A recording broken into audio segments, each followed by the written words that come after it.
We have the challenging spot of being right after lunch where everyone is excited and super energetic. Thank you. So we're in the video balance of power panel, and we have a great panel of participants. Maybe we'll start by introducing each and every one. Who wants to go first? Hi guys, my name is Ophir Cohen. I'm Deputy CEO at Digital, part of Universal McCann Group in Israel. Hi everyone, I'm Amir Maor. I'm the co-founder and CEO of Appreciate. Uri Rosen, CEO of Mako Appreciate. And Gal Turjuman, CEO Arti-Media, Programmatic Video Network. Good. And I'm Dvir Doron. I'm head of marketing and business development for Cedato. We're a leading programmatic video operating system. So we've gathered here today to discuss the balance of power between advertisers and publishers in the programmatic scene and the video scene. And each and every one of you represents an interesting angle in this marketplace. With all the growth that we're seeing in the industry, and by the way, research has just been released that is showing that video has grown over 50% only in the last year in the US alone. I'm not sure about the numbers in Israel. So it's a rapidly growing industry, growing faster than anyone forecasted. And how do you see this growth of demand for video impacting your businesses? Gal, would you like to start? Well, obviously for us it's a great news. Arti-Media is dealing with premium content, and if publishers have more videos, then we're happy, they're happy, the advertisers are happy.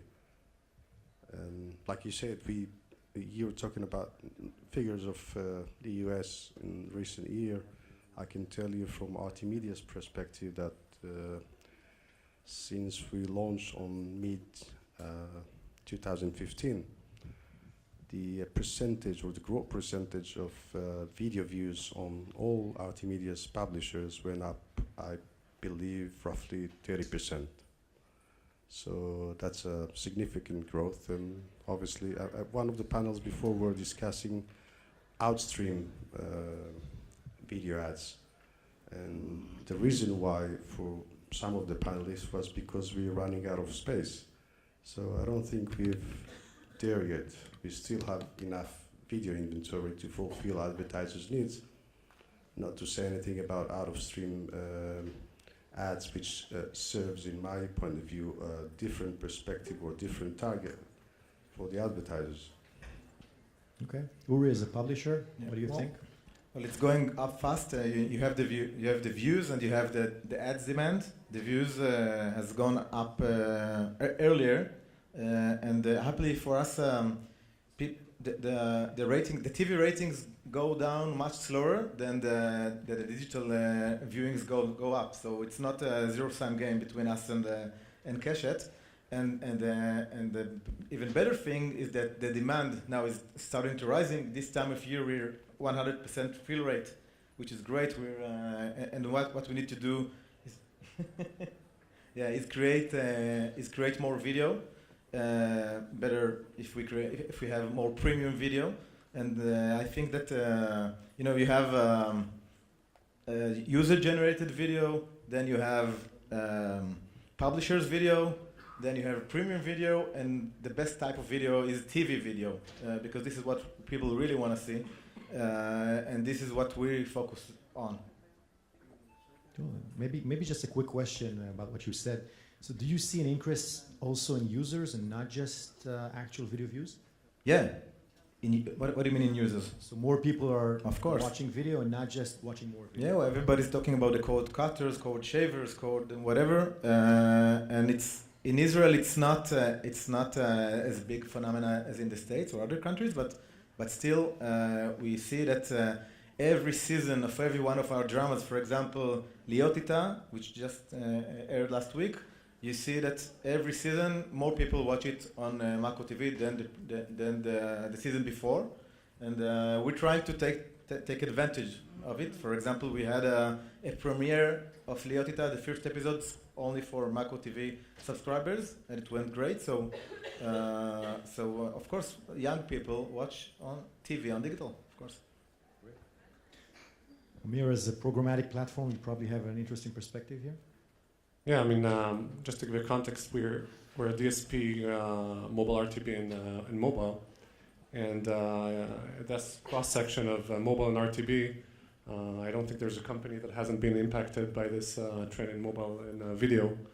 I don't think there's any aspect of our company that hasn't changed because of video.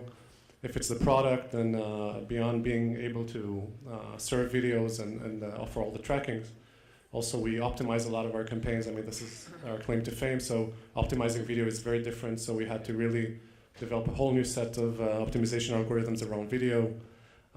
If it's our customer base, existing customers that had to be educated on how to use videos, new sets of customers that are more focused on videos is also very important. Our partners, exchange partners that are focused on video, guys like you from the player side. So really, it really transformed the business from every angle. Cool.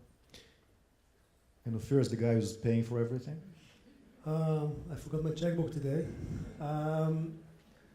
I think there's a big challenge with advertisers.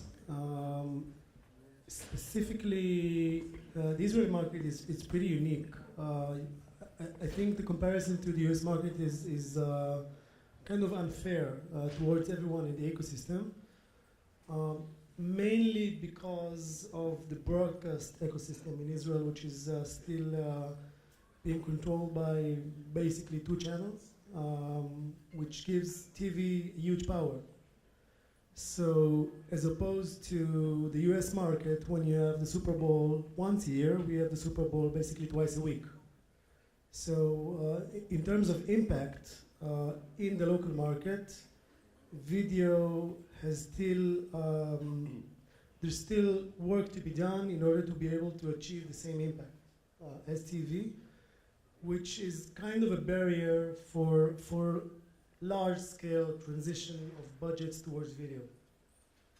That's an interesting point. Just to complete what Ophir just said and already said before, in terms of figures, and there's, I'll quote a recent Bezek survey, which is talking about 20% of the internet users that actually watch traditional TV, but on digital means, i.e. their laptop, tablets, smart TV, and etc. And we are Arti-Media, since we aggregate all the TV channels and sports, finance, and etc., see roughly 5.2 million real users every month. So from a population in Israel of internet users age 7 and up of 6.2, 6.3 million, there's about 5.1 to 5.3 that actually watch video. That's roughly 85%. So as an answer to your question before, yeah, people do see or watch video on digital means. If you look at the indexes, it's exactly the opposite, which is great for advertisers because in TV, most of the people, like 80%, are over 35 years old, and digital, 80% are under 35. So if you want to mix both audiences, you can have even the same ad on TV and then the catch-up on one of the digital catch-up platforms like Mako TV or whatever. Oh, catch-up is a problem. Because it's small. Because it's small. It's not that small. It's not that small anymore. Yeah. For us, when we're working with a lot of brands, the major issue is scaling up in terms of what they conceive as amounts and shares that they need to spend on video, as compared to what they used to be spending on TV or are now spending on TV. They are spending, they want to go to video, yeah, we want to do video and video and video and video, and then you end up with some kind of a catch-up budget, which you still need to split between 5 to 7 different platforms and cut it between 5 or 10 different segments, which makes your actual impact really harder to achieve. There's still work to be done, I think, for us as an industry to convey and to persuade brands on the effectiveness of our platforms as a whole, not each one of us as separately, but as a whole, that if you do stuff on video, this works, it gives good impact on your brand, on your sales, on your ROI, on whatever. Yeah, this is why we've joined all the publishers, which wasn't that easy for us because we're Jews and we hate each other, but nevertheless, we joined forces and we all joined Arti-Media because we understood that we need to work together if we want to be stronger against the global players. So let me take over here for a second. Yeah. Ophir is making actually an interesting point. He says, I'm watching the vast possibilities that I have with TV, with scale, with effectiveness, etc. I'm looking at digital video, and I feel it's not there yet. Okay, and we're seeing the same sensation throughout the world. You see the size of the video market versus the size of the TV market. Video is definitely growing much faster. Sorry, online video is growing much faster. But TV, even if it's growing only 4% a year, it's still dramatically larger. And for us at Cedato, we've been managing hundreds of millions of dollars of ad budgets throughout the world last year. It's been a great year for us. Still, we're seeing a lot of challenges in the industry that's preventing it from growing at the pace it can actually grow. So I'm addressing you maybe in terms of the technical challenge. The technical challenges or the challenge that keep you up at night is someone who's running so much video on your site. I think that what's the major factor that keeps me up at night is attribution. Attribution, because we feel that our impact is not measured right, and we don't get the credit that we should get, because Google has Google Analytics, so they control the analytics. Naturally, they come out good out of it, and they created and established the click culture, which is not good for us, because we believe that click is not everything. That our contribution to the brand lift, even to sales, is much higher than the credit we get. And you look in other places to the world, like I've been to in a couple of British broadcasters, and I've talked to their digital, head of digital, and they told me that in there the fill rate is 100% the entire year, because there the agencies and the advertisers, the marketers, conduct their own econometrical surveys and studies, and they found out that the TV works better than anything, and that TV content on digital works almost as good as TV. So still TV is yeah, and other types of video, user-generated video, videos that is not really related to the content. It works not as good, not as well, and that YouTube doesn't work as well. And since they're ordered and they're paying for the studies themselves, they believe in the results. And the outcome there, and of course in the States, is that the CPMs of premium video of publisher is much higher than the ones of YouTube and Facebook. So I wish we could have been in such a market here. I think, or I hope that advertisers here will start measuring themselves not only by clicks and not work on automatic. Got it. Amir, what's your point? I mean, I don't think there's a single campaign on our platform that doesn't have some concrete KPI associated with it. I mean, it's not just clicks on our platform. I mean, you can associate, it's always an issue when it comes to brands. When it comes to brand awareness, it's hard to kind of tie that into something that is really tangible. But I think this is why, at least from our perspective, when someone brings a campaign, we'll always kind of try to push them to say, okay, can you have some kind of a KPI associated with it, even if it's a video completion ratio, or if you have some kind of a callback, someone leaves lead generation. We always prefer those, because then you can have a third party that can actually track those results, and we can show that we do better than others. But I agree. I mean, if it's something very intangible like brand awareness, and then there's no metric whatsoever in the platform that you can track and see, then you're at a tough spot. So. What really advanced marketers used to do is like A/B testing for example, in the States, between states or between cities. And then they can see the real, because sometimes the influence, the effect does not happen immediately. Neither lead nor clicks, nor I don't know what is the full story. The entire story is, sometimes it takes you, you see an ad, then you see it another, then you talk with your wife, and only then you order, I don't know, the flight. So you need to do really A/B testing about longer periods in order to see the effects of advertising. Yeah, I mean, it's true. I agree with everything. But at the end of the day, for that A/B testing to happen, you need at the end of it some kind of a number that you say, okay, A delivered X and B delivered Y. And I think, we'd love to see more and more. I mean, that's the challenge. I think that, and this is maybe a too high level of comment. I mean, but as marketer gets more and more analytic oriented, I think we'll see more and more of these coming in. I think statistics and more analytical approach rather than even brand awareness can be measured. I mean, there are ways to measure brand awareness. It doesn't have to come out of thin air. The more we see that, I think the better. For us as a platform that our claim to fame is that we can actually optimize campaigns, and that's why we always prefer to have some kind of metric, because otherwise, there's nothing to show for it.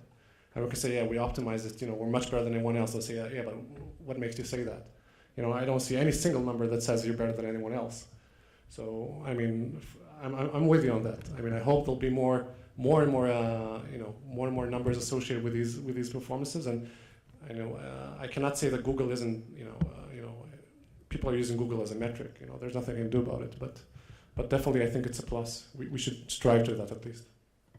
If I ask you a more directed question, in terms of the technology that's running your site, the value chain that you're seeing, the sales channels, what is keeping you up at night? What is preventing you from, going for a month vacation away? A lot of things. Well, I can talk about maybe fragmentation of technology, which is a real pain in the ass, because every day there's a new operating system, a new smart TV, and new, I don't know, Apple Watch, and we try to develop for all of them. And I got a call once from one of our shareholders who wanted to see Eretz Nehederet on Mako TV, but he had the Windows Phone. And So he's the one. you can try to explain him that there's less than 1% in Israel that has Windows Phone, and it's not, it's not economical to develop a version, but he's a shareholder. So it costs more and more money to support all the fragments, but you don't get more income out of it. So it's really pain in the ass. So the tech is an issue. Yeah. Gal, what's your take on it? What keeps you up at night? Well, the last 2 weeks I was up all night, but that's for different reason. Just the team I supported went down to the secondary league, so I wasn't having much sleep. But put that things aside. I think the biggest challenge for us as a programmatic video platform is to be able to provide the cutting edge products all the time. So we deal a lot with data, and we try to improve and enhance our data. We deal a lot with new products, out of stream now or in stream, but in different ways. And I think you were talking before about TV money and digital money in regards to ads money. And Ophir is right, the situation in Israel is quite unique in the sense that there is a monopoly, or there's a very dominant TV channels. But even in the US or in Europe, the big money is still TV money. So I see two trends going in parallel. One is the digital video money, which I think will work not only on the top of the funnel of the brand awareness, but I can see, and that those are things that we're doing right now, working on all the funnels, from brand awareness to the actual purchase itself. And I believe we can help, even if it's not a direct attribution to the whole process, but I believe we can measure and show our input or how we contributed to that. So that's on digital video advertising. In the same time, I think that programmatic video will see big money when it becomes programmatic TV. And that's a shift we are seeing globally, even in Israel with Cellcube now or Hot, or there's a new player, I forgot the name, but they're all, and yes, would probably join the satellite operator, and they're all going to launch or have launched already an OTT platform. And if we're talking about the real change, that will be when we will be able to serve ads on television the way we do it on digital, and that's, I think, today is much closer than it used to be about a year ago. Interesting.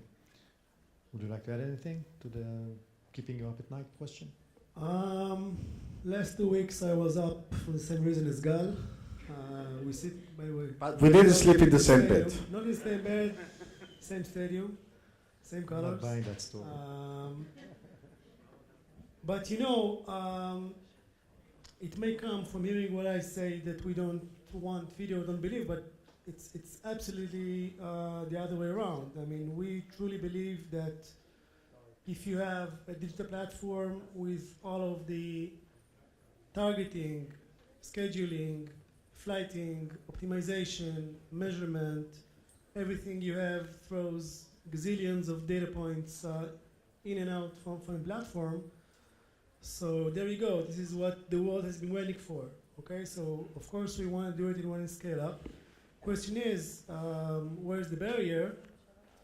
Well, one issue is things were discussed here. We were discussing the global players, which are unfortunately not well, maybe not unfortunately, but they are not here.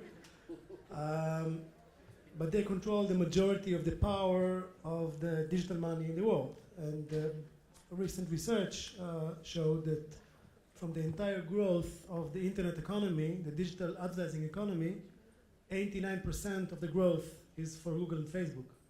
So this leaves only 11% for all of the rest, which is not much. It's still double digit, but not much. But the question is why? And when you see a campaign today, and I had a statue with the three monkeys, you know them? Didn't hear, didn't see, didn't talk. So one video is with no sound, the other one is way below the fall, the third one is 1 by 1 pixel, sitting down within a strip on an in-app banner that nobody even know exists. And everybody has 100% viewability and brand safety. And then the customer, the brand calls you and say, so what happened here? Like, where's my ad? Can I see my ad? And you're like, look at the system. Look at the platform, look at the numbers, but he says, okay, but can I see my ad? Which is a very trivial question that as a digital person I used to laugh at, and now I'm asking myself, where is the ad? Is a person, a real person actually see the video, hears the video, gets to the point where there's the actual marketing message? There's a few very big question marks here, unfortunately. I think the market is changing. Past few months were kind of dramatic in our world, where basically the world came out and says, oh, brand safety, right. Let's look where the video is. Oh, maybe we are advertising our Kleenex next to a terrorist movie, or all of the other stuff, or maybe Facebook for the 10th time has been, oops, we miscalculated the numbers for the 10th time this year. We're going to return you maybe 10 cents on whatever the number we figure out is this number until we fix it again. And the world remains as is, and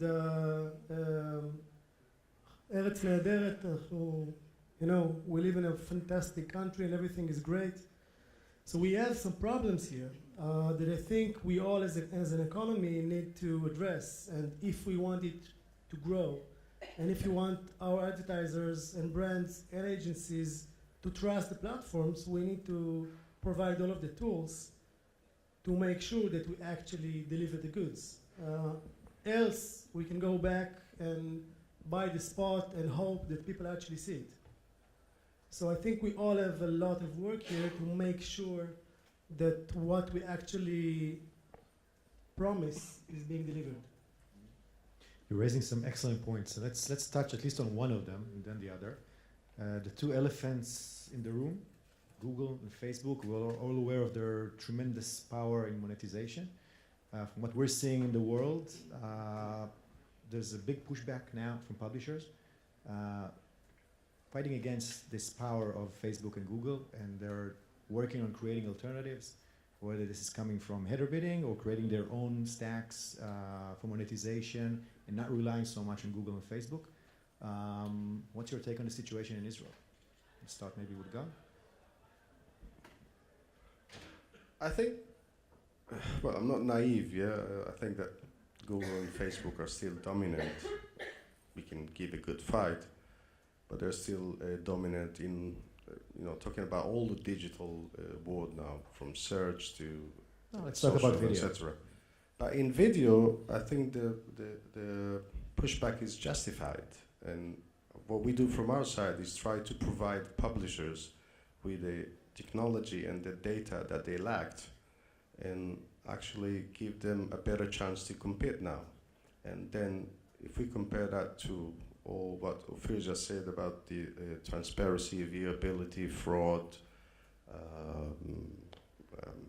brand safety, where you have your ad next to a not even terrorist organization where you unwillingly and unknowingly support them by putting your ads money, but even the relevancy of your ad to the target audience. And I always give the example of, which probably some of people here are tired to hear about, Fireman Sam, or any other kids videos on YouTube where as a pre-roll or a mid-roll on that video episode you would have Durex, for example. So that's not funny. So it is, yeah.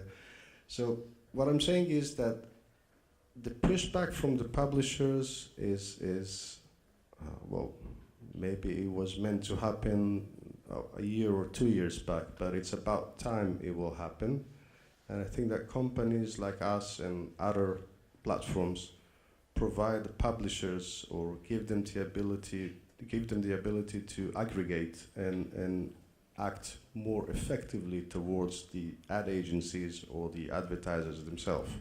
That's where we see our role, and I think in that sense, us and the publishers alike stands a better chance, because I don't see, with all the mighty of Google and Facebook, getting into, and maybe Uri can elaborate on that, but getting into creating content is not an easy mission, and it requires a lot of funds, which neither Facebook nor YouTube or Google in general has invested so far.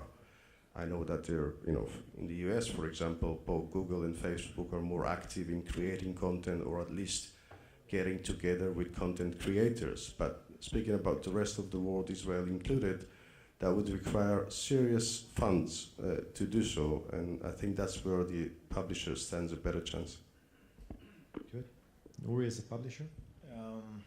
I'll start with an analogy. In the last couple of months, I, in part-time, switched to the other side because we bought a startup called Easy. It's like Israeli Yelp, and we've started advertising in Keshet on TV.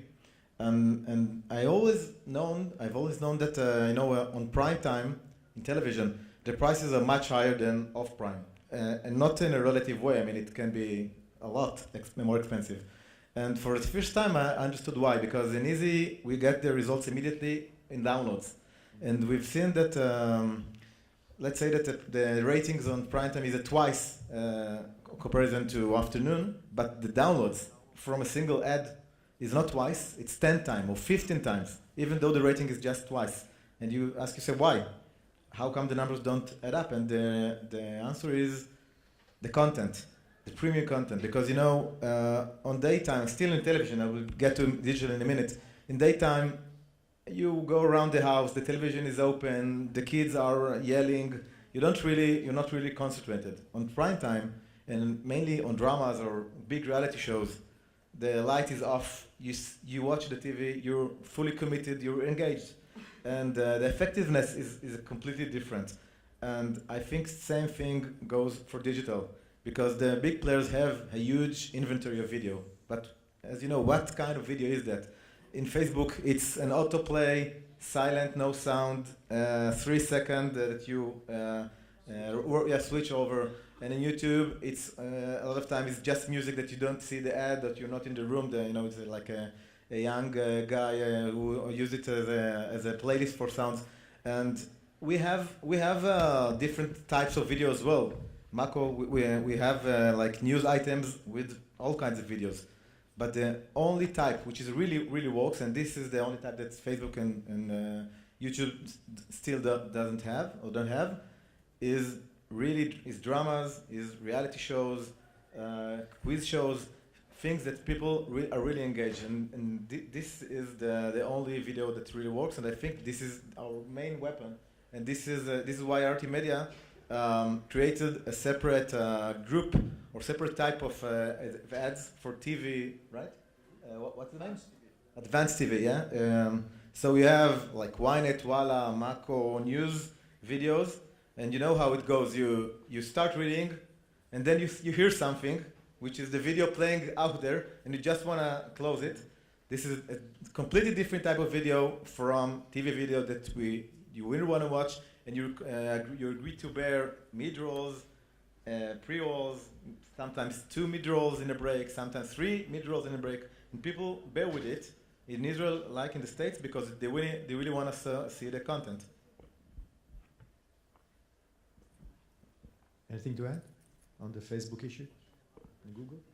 All right, so let's address the other issue that Ophir mentioned, and I'll take it from a different perspective. In a very public speech earlier this year, the chief brand officer of Procter & Gamble, a guy called Mark Pritchard, voiced his demand for more transparency, zero fraud, and better business practices. And they definitely signaled a much more activist pressure from brands to the rest of the value chain to clean up. And I think Ophir is saying the same things here. How does that impact the way you work now in Israel? And Amir will get to you after that.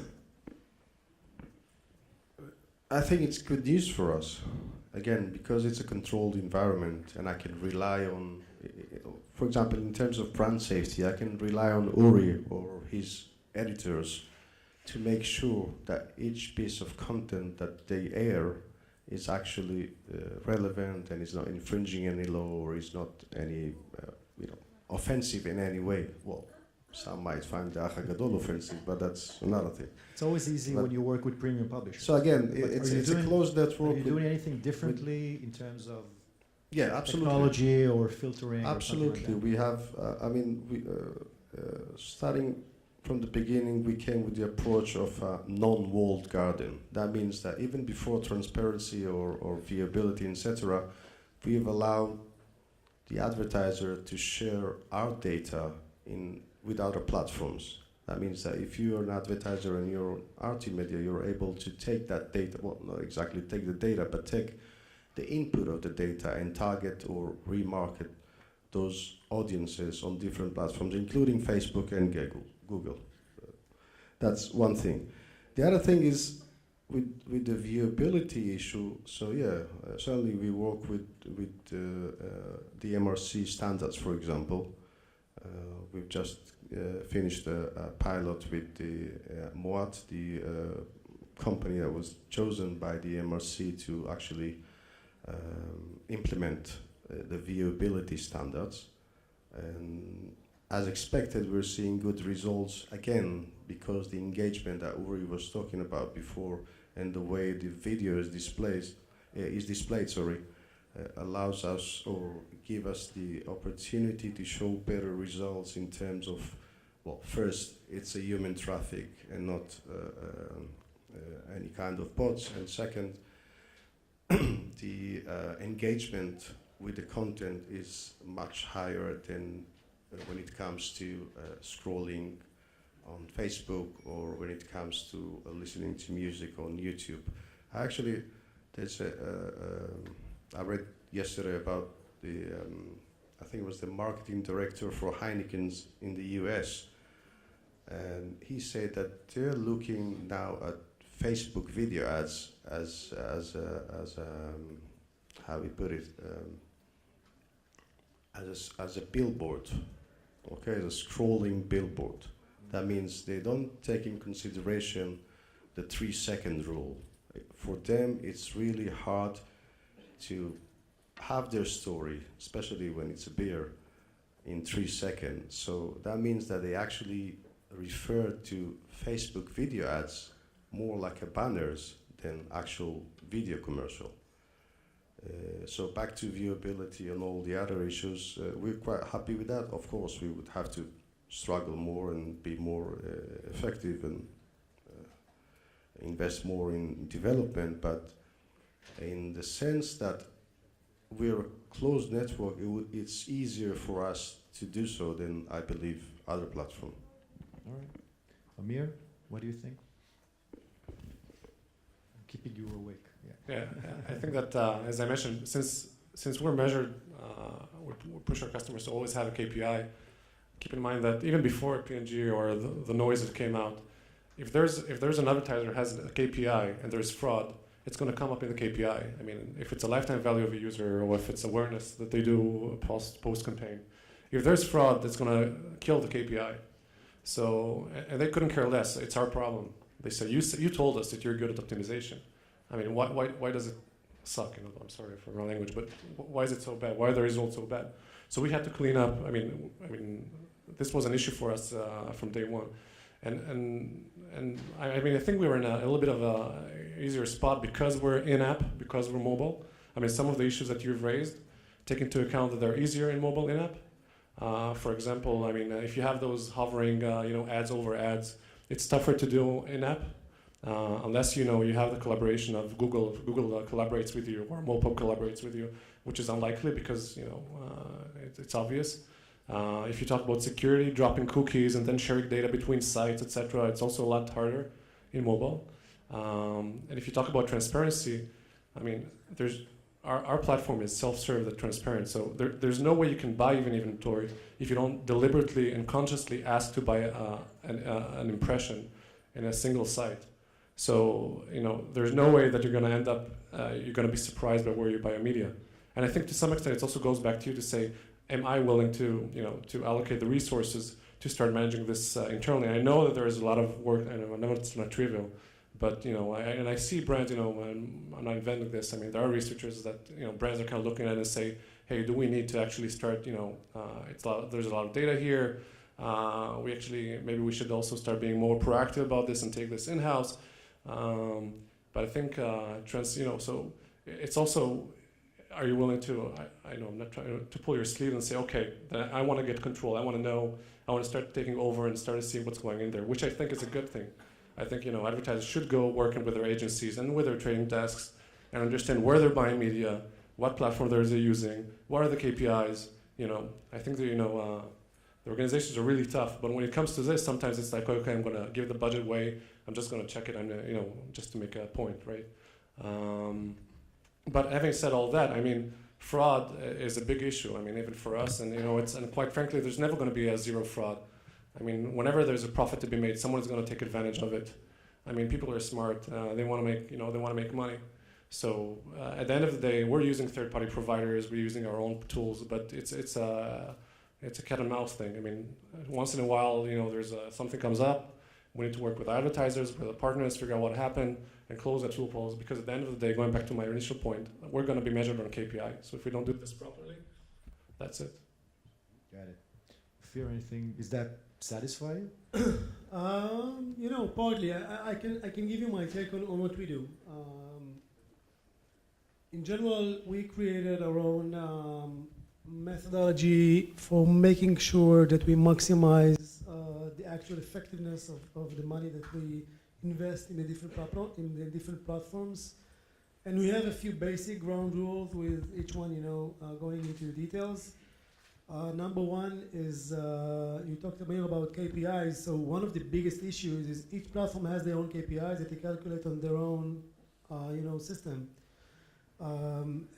Each one reports, different numbers, and You see million views here and 20 million views there. So what we do is we basically tag everything and we try to measure everything under one place where applicable. For example, Facebook is their own walled garden, so it's a bit harder. But wherever possible, we try to measure things in one place. By the way, there are always discrepancies, which is basically a built-in issue of different servers, different calculations, you know, but you need to have one place where you see all of the numbers together with one system that uses the same brains to calculate. Number two is to try to have everyone measure the same thing, which basically means if Google is measuring if you did not skip, or Arti-Media with e-roll, or Facebook with 3-second rule. So if I have an ad, I want to see 100% of the ad completed, viewed. So we can understand that maybe not everyone will do it, but I want to see the ratio and the cost per complete view, which is for me the most important KPI, cost per complete view. By the way, when you do it, your scales like they jump up and down. Some platforms are looking much better, some platforms are look much worse when you look at these type of numbers. So this is one. Number two is very close and assertive work with the platforms. And I don't think the word pushback is maybe it's too strong, but we as customers need to demand our service providers to give us answers and to give us proper service and to make sure that when they make a mistake, they can change it and they can make sure that it does not happen again. And when we're talking with the huge companies, there's some kind of, I know it's not like fear, but you don't fight with them, you know? Nobody wants to fight with these guys. So it's not about fighting, but it's about requesting and getting the answers for what you need to get. Number three is a few very basic best practices on how to make sure that you minimize these errors. For example, if you take, for example, programmatic platforms, whatever they are, they can be DSPs or YouTube or whatever. So you have the ability controlling which type of content you're willing to be placed on. You have the ability to exclude certain type of content. You have the ability to exclude very specific URLs. So, for example, on what Gal said on YouTube, so we maintain a huge list of blacklist on YouTube of content that we do not want to appear on. By the way, it's a huge effort from us as an agency to maintain and control this list, and still it's not 100% clear, but it's much better. One other thing is a lot of confusion between video viewing and video listening, because a lot of the video is basically music. So if I would like to advertise on radio, maybe it's a different rate. So maybe I would separate my line item from actual TV content to playlist.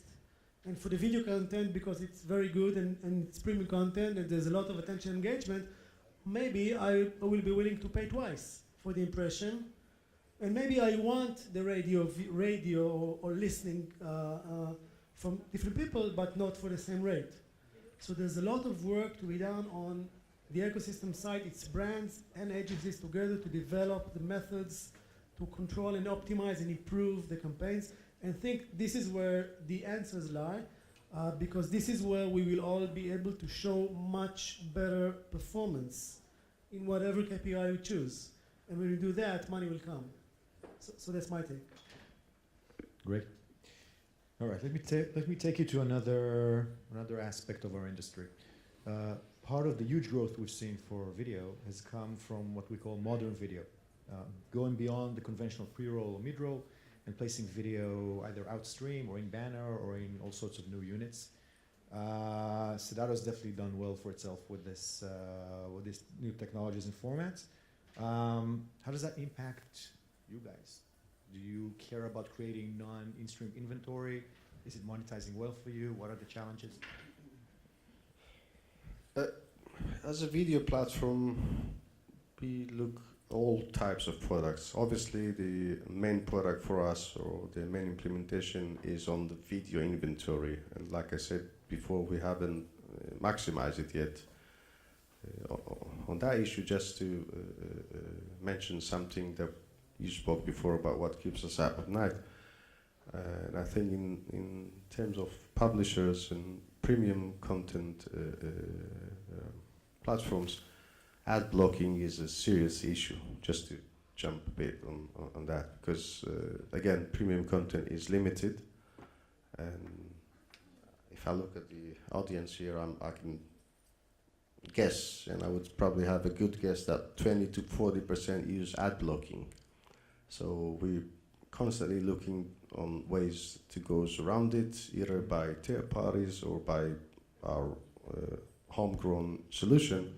But that's to your question before about what keeps us up at night. Back to Outstream, I think it can serve different purpose in terms of the advertisers or the ad agency. There's a big difference between the pull version of pre-rolls and mid-roll, where you actually choose to watch the video and you're probably more relaxed and now concentrated on the video player most of the time, even on a full screen mode. Then the push version of Outstream, in all kinds of Outstream, which either happens when you scroll down or when you go on mobile, and it's before you go into the video player or any article, etc. So I think Outstream videos serve a purpose in that ecosystem. We certainly looking to have that as part of our offering to our customers. And in the same time, we are looking at cannibalization in terms of what would be the CPM or what would be the revenue that we would have from the classic pre-roll, mid-roll, etc. Versus the new Outstream tools. We like Outstream. We have Outstreams, but again, you need to remember that it's like, was it Heineken from Heineken? That's more like a billboard than a mid-roll or pre-roll. And I think that you need to put Facebook in the same category, because it's also more like a billboard. Some people, I guess, would prefer to have Outstreams over mid-roll and pre-rolls, and it's really got to do with the content. The better the content is, the more you are willing to wait for the pre-rolls and mid-rolls to end, and the better and the worse the video content is. Maybe the text is better, then you need to have Outstreams. But it's a nice tool, and it's a bigger variety, and we use it a lot. And I have to make it a bit difficult for you, because from what I've been hearing, I've been speaking a lot to both publishers and platforms. You guys have a limited supply of content, premium content, TV grade content, and true, InStream provides the best rates, but you have more opportunities to generate and monetize your site and your visitors. And Outstream is usually being brought in when you don't have enough content and enough opportunities to show InStream. And usually the challenge is how much Outstream to put in order to not generate ad load. So who makes that decision? Is that depends on the market, depends on the demand. It's not the same tool. You don't need to treat it as the same. It's not, Outstream is not InStream, and it doesn't have the same CPM. So I think it can live together. There's nothing wrong with it. The only point, and I'll say it again, is that you need to compare apples to apples. And I think that comparing premium video to Facebook video is not a fair comparison. You need to compare Outstream to Facebook video. This is the right thing to do. I think we were talking about premium content, and we assumed or automatically assumed we were talking about video, but premium content can also be text. And Outstream is a good solution for niche website, I would say. For example, in our network, we've added few local, small in size website like Saluna, for example, which caters to a female audience in particular. And obviously they don't have video at all, or have a very small amount of videos. But in the same time, that can be a good tool for them to generate revenues, and for us to enhance the platform or the network with audiences or different audiences. And it's a trade-off. Then Uri gets to have those audiences on his prime video content getting higher CPM, and Saluna, for example, from the other hand, gets to have a new source of revenue from the outstream products, which he pays, if you like, Helps keeps the lights on, right? And then Ophir will have more variety and more diversity in terms of how much his budget can get in terms of audiences and placements and reach, right?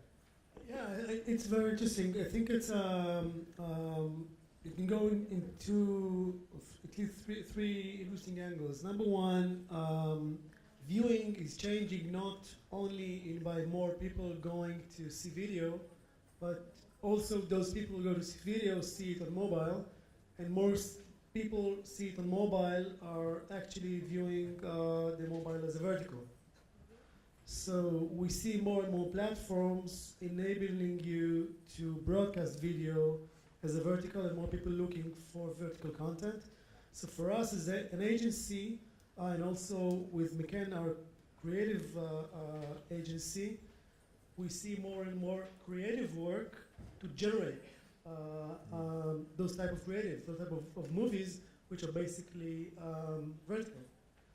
By the way, the implementation is quite funny because you have a shooting day and you have the whole video device and an iPhone standing like this, shooting vertical on the same day. And then you have more and more pieces of content that you can distribute. So number one, you have more options, more variety, and more interesting way to convey a message. Number two, this is a problem because a brand, agency, and the whole ecosystem needs to support more and more types of video, and it's going to be really harder to compare apples to apples. If we are finding it hard to compare the vast between different type of content, it's going to be twice as hard to compare when we see different type of formats, views. But yes, this is definitely, I think this is one of the ways to increase the value of video inventory and video platforms to enable more interesting ways, because people, they have less and less patience to see the advertisement to the end. They have less and less patience for these 1 minute movies that we were used to seeing TV. And they are much more willing to listen and to spend 10, 15 seconds and complete the view and actually, absorb the messages than they are to see the 1 or 1.5 minute movie. So again, everyone needs to change in this aspect. It's not only about platforms and content providers. It's also advertisers and creators. True. Amir, anything to add? All right, so I think our time is almost up. Let's take maybe 1 minute each to talk about your projection for the next 12 months. We're having a packed year ahead of us. A lot of things are happening. What's your trend, or what's your projection for the next year? God, would you like to start? No? Uri? I don't mind. I don't know if I can Just one. Speak for the whole minute. I can say one sentence. Winter is coming. And that's for the international platforms. I think that the two big trends are data and native. I think that video advertising works great and is effective. I think that native advertising works even better and is even more effective. And I think that video native advertising work the best. And we're doing a lot of work in not only inside Mako but also in social. We started building some brands in social media, like Israeliot, if you heard about it, or T5 or TVB. We're building brands for native advertising, and we're getting briefs, and we're getting great results for our clients.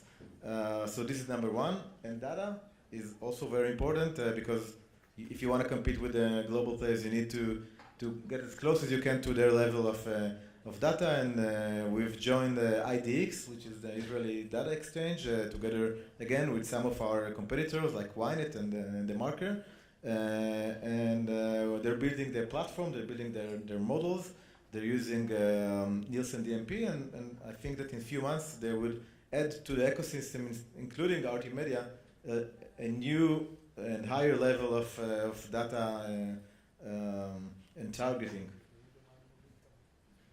Yeah, I think data for sure for me is one of the, I hope and I'm counting on it to keep being a trend. We'll see more, I think more sophisticated players, better reliance on technology and numbers to, I'm not saying that creativity has to be there and it's something that has, little to do with numbers, but I mean from a serving ads and running campaigns, more data driven, a lot more scientific. By the way, to your point about native video, it's true, we're already seeing it. I mean, I think from last week I looked at some of our media sources, it's the fastest growing ad format. Still not at the size of, still not in the publishers that you would probably like to buy media on. But again, the guys that are at the front are really utilizing that unit. But technology and data driven, I think that's a big trend for us. I think in general, you're going to be we're still going to grow. We're going to grow significantly. I'm talking the entire digital ecosystem and specifically video within that. I think we are in the very important phase of growth, which is waking up from the dream and much more deeply understanding what we can actually get and how we can actually do things, not just do it for the sake of doing, but actually winning and getting good results for each of our stakeholders, whether we are platforms or players or brands or agencies. So everybody is going to get better this year because the market pressure is for everyone to get better. If you talk about Mako Appreciate or whatever, you talked about the other guy from Heineken, everybody wants everybody to get better. And I think this is what is actually happening now because all of the platforms are nobody's, nobody is clean, nobody's clean of mistakes or problems or criticisms, and everybody's opening their eyes and asking better questions, more questions, and it makes everybody in the ecosystem much better. So it's good news. Excellent. So I'm saving my projection for my short keynote speech happening in 10 minutes. I'd like to thank you a lot for your time and for the wise words. And I move on to the next.